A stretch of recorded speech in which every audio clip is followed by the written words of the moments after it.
Hello, I'm Charlene. Today I'll be ranking some romance tropes and expose my hopefully not too controversial opinions. First, I'll explain the tiers.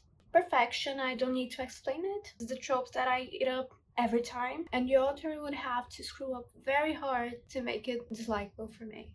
Like it very much are the ones that I like very much, but are not quite perfection. There are some instances where I don't really like it, so kind of depends on the execution, but generally I'm favorable to it. If well done, totally depends on execution. Mixed feelings or indifferent, pretty self-explanatory. Either I don't care that much about it or I'm very conflicted about them. Dislike it are the ones that are not quite terrible, but I still would rather they were not in the media I'm consuming. Irredeemable are the ones that are going to ruin everything for me. Just a reminder that this is purely my personal opinion. You are more than free to disagree with me, and if you do, please comment below and explain why I'm wrong. So, let's start.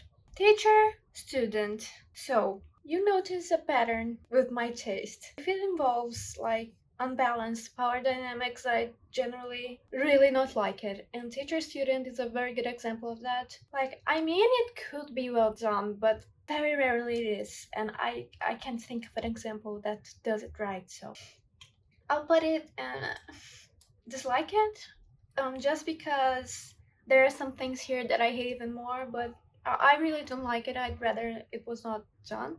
Fake dating, I do enjoy this one. I think it creates situations where the characters are kind of forced to be vulnerable with each other and creates dynamics that we normally wouldn't see with these characters. But not only that, it will create that doubt that both parties won't know if the other is really doing it for the performance or if they really feel it, and it creates a lot of possibility for angst and for fluff and for everything. It's great.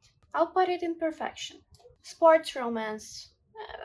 I mean, it can be cute, but I think I'm pretty indifferent to it. I'm not much of a sports person myself, so sure. Forest proximity. I do enjoy this quite a lot. Similarly to fake dating, this will make so the characters are more vulnerable with each other, and this is a great opportunity for characters to see a different side of each other. I really like it. And bonus points if they start off disliking it but then soften to each other. I think that's chef's kiss. Bad boy, good girl. Really not my thing. I really don't see the appeal of it. I know this is very popular and a lot of you are gonna be mad at me because of this, but I really don't understand it. I mean, it can be well done, but I've seen it so many times. I don't get it. I don't like the whole archetype of a bad boy. I think it's very easy to become edgy like at a moment's notice, and it's not really the edginess that I like. Like, there's the whole opposites attract dynamic going on here, but I don't buy it. Like, there is some truth to it, but generally people don't get along very well with people that are completely different to them. And when I see this dynamic, I don't really understand why the characters like each other that much. It feels like kind of contrived. I mean, not all of the times, of course, but as I said, this is so overdone that it's bound to have some bad execution. But even without the execution, I don't really like the dynamic, so I'm gonna put it in dislike it. Sorry. Mafia romance. I mean, it could be good, it cannot be good, but this is probably the most indifferent I am to something here. Like, okay. Grumpy Sunshine. I know this will be controversial, but I'm not a fan. And it's not the concept itself that bothers me, because I do see the potential in it, but it's so overdone. And most of the times I see this, I feel like I'm reading or watching the same story every time. And I feel like it's very easy for the characters, like the Sunshine character, kind of to feel the same in every iteration of it. And as I've said, there's nothing inherently wrong with it. I mean, now that I've stopped to think about it, I think my main problem with it is that it's very easy for both of these characters not to feel three-dimensional. Like, the Sunshine is just a sunshine and the Grumpy is just a grumpy. And I really don't like when characters are just one trait. And often this is how it feels for me. But I mean, if it's well done, I think that's okay. Like, I don't hate the concept. It's just very overdone and I'm tired of it. Workplace romance. I mean, it's fine. I like it. Of course, it depends on what workplace it is, but I think there are a lot of possible stories you can tell with that setting. And it kind of adds a forbidden element. Not really, but the characters are like kind of conflicted about it because it could be seen as unprofessional or something. It could be well done or not. It depends, so let's put sure if well done. Bodyguard romance. I like it. Again, with the whole professionalism thing, but I think mostly it's very cute. I mean, it's not perfection, but I like it. Right person, wrong time. I think this will be kind of a second chance plot, in which case, for me, it totally depends on the situation that made them break up. Because if one of the parties really screwed up, I really don't want to see them together. It doesn't matter if they got better. Like, they still hurt the other. It really depends. But if it was like a situation thing, or if one of them did something that made them break up, but it was not that bad, you know, just a I mean, it can be done well. I'll put it in if well done, sure. I just don't like characters that really hurt each other getting back together. Only one bad. This is a cliche. It's very overdone.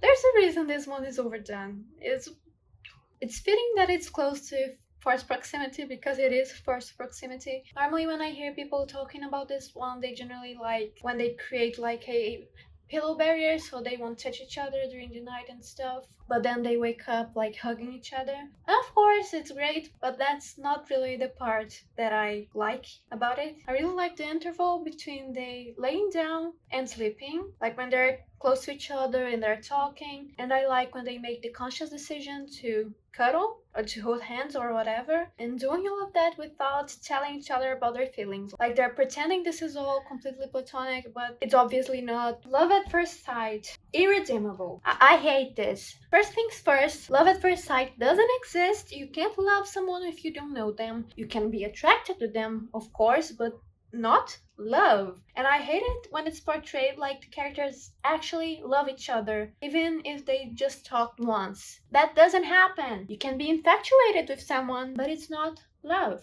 And one thing I really don't like about this trope is that for me, it takes away one of the best parts of the story, that is the characters developing their feelings to each other. Like for me, it's not fun if they just immediately know they want to be with the other. I like to see they struggle, I like to see the conflict, and I like to see them slowly warming up to each other. I don't want to see them immediately thirsting after each other and loving each other. It ruins the story for me, and I really don't like it. Love triangle. My problem with love triangles is that they are never triangles. They are normally a V. Like this character and these two are not connected. They both want this one. So it's not a triangle. And it bothers me because I think an actual love triangle has so much potential to make a entertaining story. And I would say I don't see it enough, but I've never seen it. So if you have any recommendations, please tell me. But about the love triangle that they are actually talking about, I mean, it won't ruin the story for me, but I really don't like the character being confused and not knowing who they like. Because honestly, I find it really disrespectful to both of the parties they are pursuing. I mean, if it at first is kind of a platonic thing, like they're really good friends with both of these people and they kind of like both of them, but are not sure if they should pursue any of them, then I mean, okay. But if the character is actively romantically involved with both of them, that's when I really don't like it, because they'll be leading someone on, and I personally don't like it. And another thing that I don't see enough, if ever, is resolving a love triangle with a poly relationship. And again, I don't think I've ever seen it, and it would be a good solution. So I mean, I would put it in mixed feelings, but more often than not I dislike it, so I'll put it in dislike it. Single parent. It can be well done. I don't really have that much of a strong opinion in it, but I think it creates the possibility for the other party that's not the single parent to show a very cute side of them. I mean, it's cute. I'll put it in indifferent because, I mean, okay. Friends to enemies to lovers. I do like it. But again, it depends. Like, it depends on how much they screwed up with each other, because there is a very real possibility that this becomes toxic. But I mean, if well done, it's great. I'll put it in if well done, sure. Age gap. I really don't like age gap. Like teacher student, it creates a power unbalance like automatically that's there's no discussion in it. And because it's so normal to see this in real life, like older men going specifically after very young women, I just automatically don't like it. And I mean, it could be done in a way that's not problematic. Like a character that not necessarily goes after younger people, but it happened for them to fall in love. If both are adults, that's very important. No teenagers here. Let's say it just happened like the 40-year-old guy fell in love with the 25-year-old girl. Go ahead. I mean, it happens. What I'm trying to say is that it's not inherently problematic, but it will be very hard for you to make me like it, so redeemable for me. Accidental pregnancy again. Irredeemable. I don't get why anyone would want to read about this. Maybe because I don't plan on having children, but I don't see the appeal here. Like, if I picked up a romance book, I don't want to read about a baby. And the whole pregnancy, labor, taking care of a young child, they're all not really a glamorous thing. And in my point of view, not very romantic either. So I don't see the point. I mean, if you are more a family oriented, you plan on having children, your dream is having children, then I get it. You might like this, like, oh, they'll have their dream come true, but not for me. Bully romance.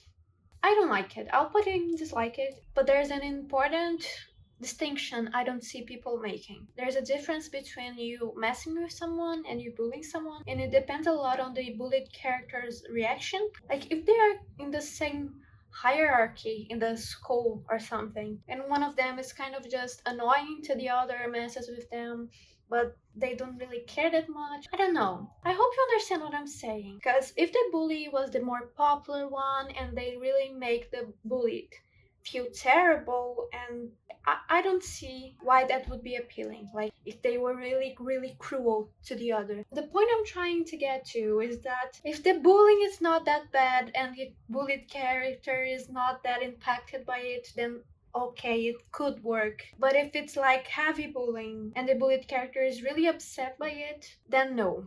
Brother's best friend. Okay, indifferent. I don't see the point. I think a big part of this one for a lot of people it's kind of a forbidden love.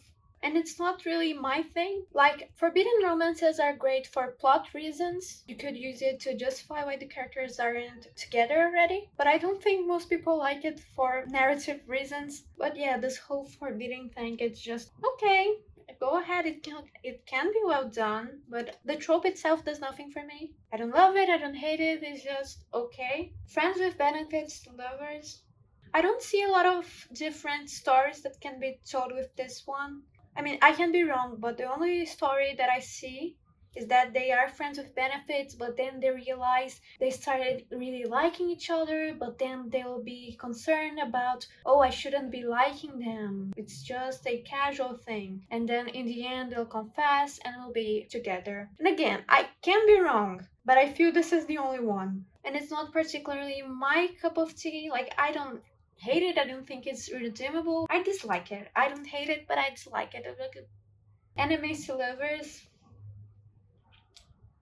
Again, I'll bring up the point that it depends on how much they actually hated each other. And for me, this depends a lot of the genre of the story. If it's just regular romance set on Earth, set on modern times, I won't like if they were really toxic with each other before becoming lovers. In this setting, I'll prefer more of a rivalry thing instead of actual enemies. If it's a fantasy or sci-fi or a setting more removed from reality, there's a lot more you can do with it. I mean, in my opinion. Like if it's fantasy, they may be from different factions and they may have tried to kill each other at some point because of the factions or because I don't know. But for me, this is a important distinction. So yeah, it depends on the setting and the genre and a lot of other things. But I do like this trope very much, and that's that. Strangers to lovers, I think most of the stories are like strangers to friends to lovers, but strangers to lovers would be skipping the friends part. I don't get it. I do like the characters to become at least a little bit friends before becoming lovers, so that they know each other before they like each other.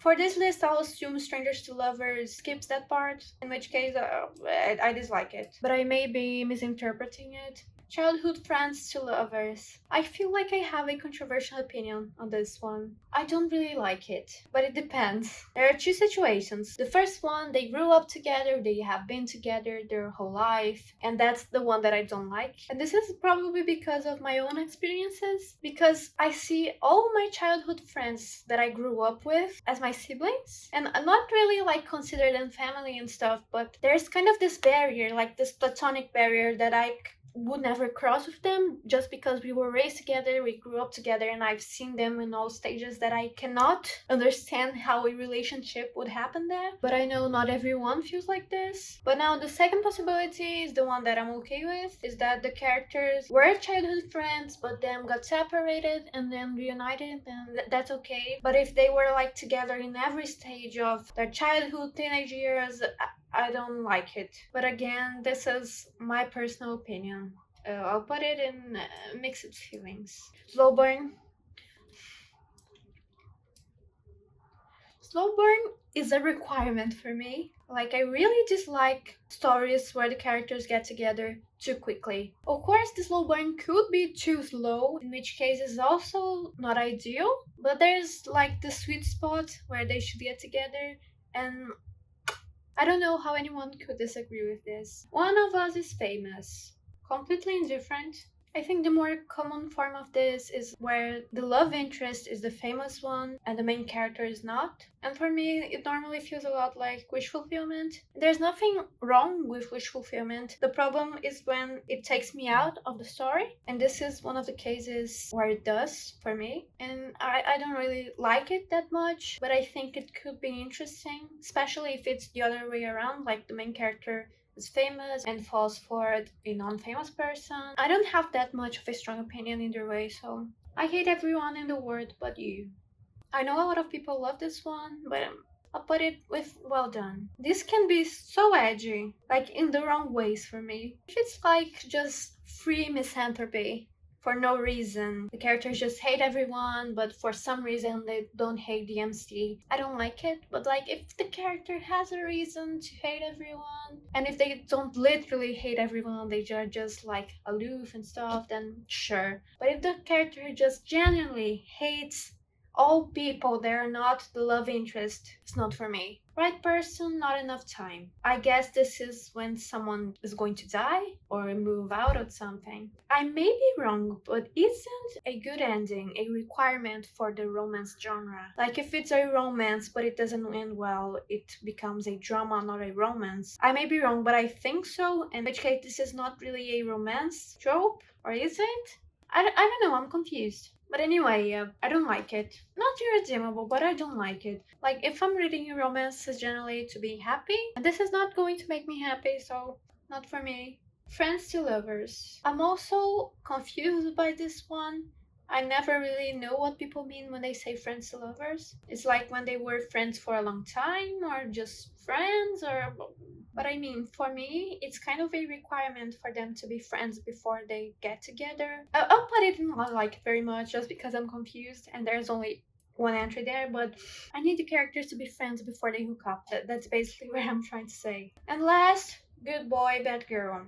I like this one more than I like the other way around, and mainly because it's not as saturated, and I think this one is kind of less stereotypical, so I like it more, but I don't love it either. It's just kind of, it's better, but not quite it. I'll put it in if well done, sure.